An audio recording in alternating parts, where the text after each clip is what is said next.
Drowning in a sea of contacts and messages, let's conquer that chaos by mastering categories in Wati. First, log into your Wati account. Once you're in, navigate to the Contacts section located in the left-hand menu. This is where the magic begins. Within the Contacts section, find the Categories tab. It's usually positioned at the top of the screen just above your list of contacts. Click on it to access the category management area.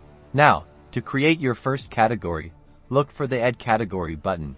Usually it's a plus symbol inside a circle. Clicking this will pop up a window where you can define your new category.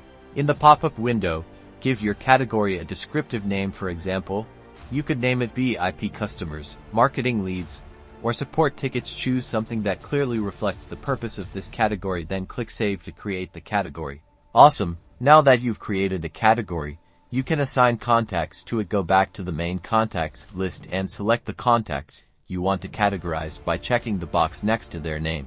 With your contacts selected, look for an Actions or Manage button, which usually appears either at the top or bottom of the contacts list. Click on it, and a drop-down menu will appear. From the drop-down menu, select the Add to Category option. A window will appear where you can choose the category you just created. Select the appropriate category and click Apply to add those contacts to the selected category.